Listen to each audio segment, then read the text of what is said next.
Assalamualaikum warahmatullahi wabarakatuh. Jumpa lagi masih dengan saya Dr. Fikri. Belum berubah ya, belum berubah. Sudah banyak serial tapi kalau udah live agak linglung. Nah, hari ini 1 Ramadan Indonesia ya, karena saya baca di berita di Southeast Asia, di Asia Tenggara ini Indonesia the first country yang hari ini sudah declare 1 Ramadan. Negara-negara tetangga seperti Brunei, Thailand, Malaysia, eksentra itu belum berpuasa hari ini. Itu di berita yang saya baca semalam, di berita dari media-media online yang mainstream. Nah, bicara soal puasa, pagi ini saya dikirimin greetings, Ramadan greetings dari profesor saya. Nah, saya cari greetings untuk kasih beliau balik greetings. Dari banyak greetings ada satu yang akhirnya saya pilih, yaitu the spirit of Ramadan, relationnya ke peace and harmony. Nah, itu kebetulan saya lagi di depan rumah, terus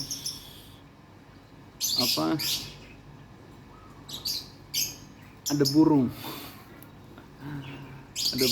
dan pohon. Nah, teringat lagi beberapa tema-tema beberapa tahun silam tentang peace and harmony dikaitkan dengan Ramadan atau puasa ya. Di Ramadan ini kan kita puasa. Nah, di bulan Ramadan juga selain ada kewajiban puasa, itu juga bulan yang menjadi turunnya Al-Quran, turunnya wahyu ke Nabi Muhammad SAW. Peace be upon him. Semoga rahmat selalu tercurah pada beliau. Nah, jadi di tengah situasi yang lagi chaos ya hari ini, dunia internasional, global, yang perang di sana sini ya, Eropa masuk dalam perang, Amerika masuk dalam perang, Eropa Timur ya, Rusia masuk dalam perang, Timur Tengah, Middle East juga masuk dalam perang. Nah, relatif satu-satunya wilayah yang aman ini Southeast Asia atau Asia Tenggara. Nah, tapi dalam Indonesia sendiri pun, dalam negara kita sendiri pun, kalau kita lihat dunia X itu memang war. Jadi memang saling hajar, saling sikat secara terbuka ya, perang juga, perang sentimen ya.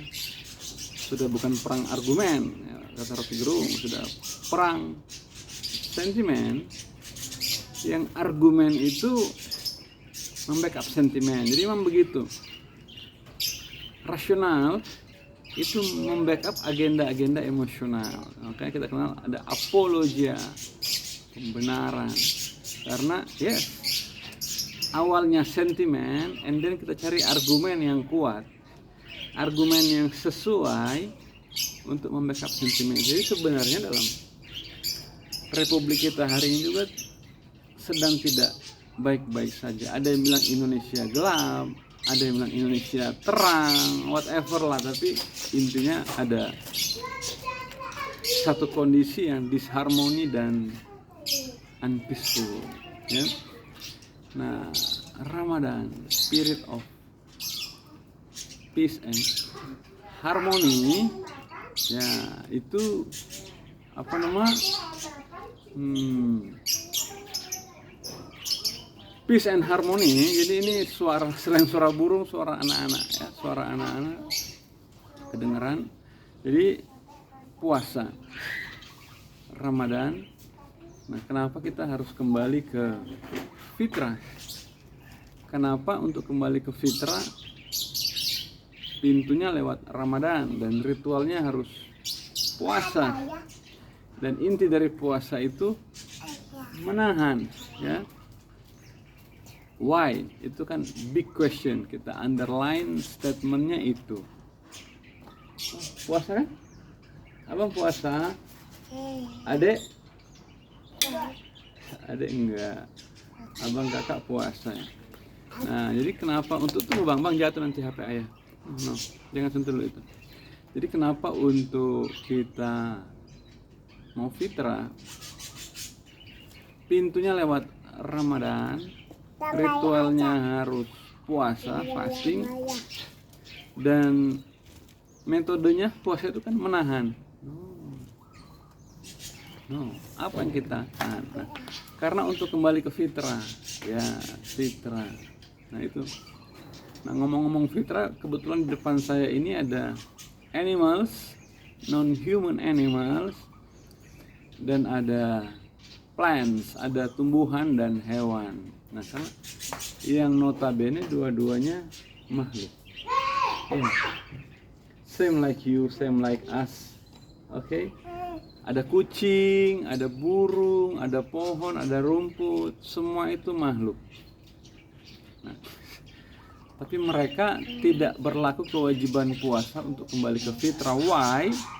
Karena nature itu state of fitrah. Ya, ringkasnya kira-kira begitulah. Nature itu adalah state of fitrah. Jadi satu kondisi fitrah adalah nature. Jadi kalau kita mau tahu hukum-hukum fitrah, ya kita jatuh nanti apa ya kak?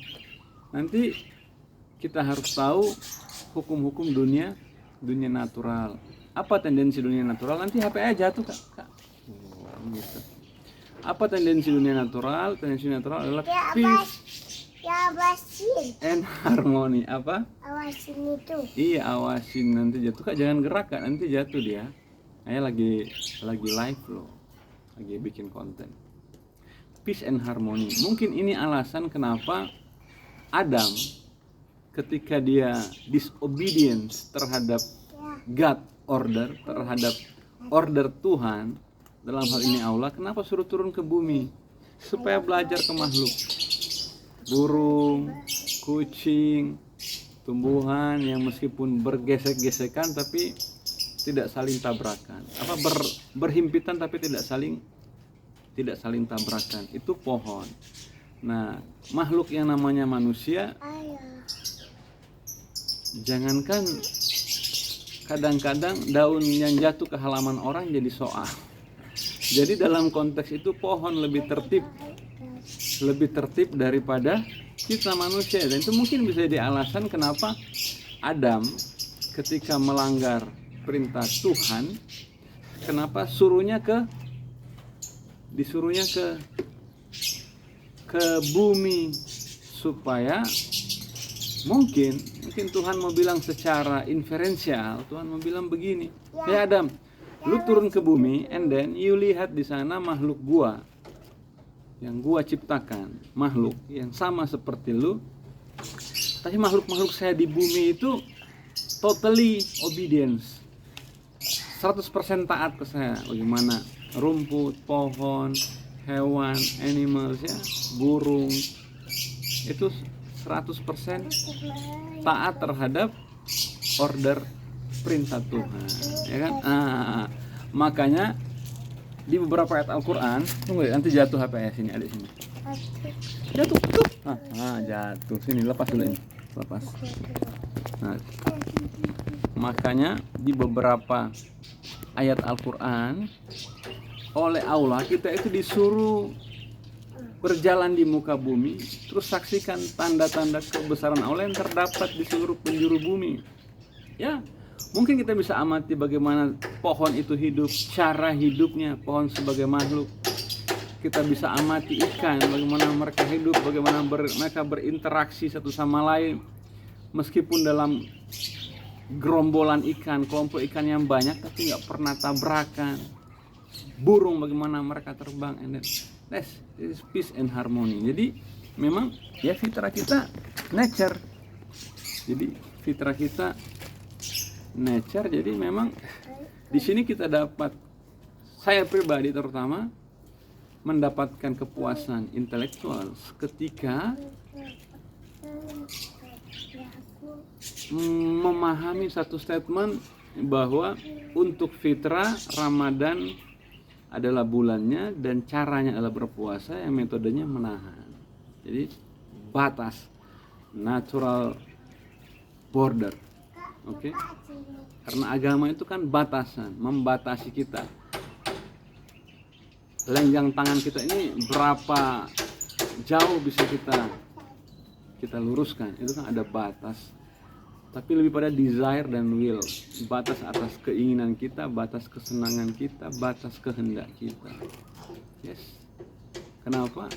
Karena fitrah kita ya sama seperti tumbuhan, sama seperti apa? Seperti burung yang tidak bikin chaos di muka bumi. Intinya state of peace and harmony. Jadi masuk akal banget, sesuai logik banget, hukum nalar kena banget. Kenapa? Untuk kembali ke fitrah, ke state of pabrikan, kira-kira begitulah. Ini tuh kan Kak jatuh. Tunggu Kak. Untuk kembali ke mode pabrik, kita sebagai makhluk. Nah, jadi kalau kita mau cari ideal sebagai makhluk, yaitu kita fitrah. Dan fitrah itu nature. Dan cara untuk kita jadi nature itu Ramadan, yang dalamnya ada puasa dan beberapa ritual. Tapi intinya kita dilatih untuk menjadi makhluk yang senantiasa align terhadap peace and harmony. Karena kenapa?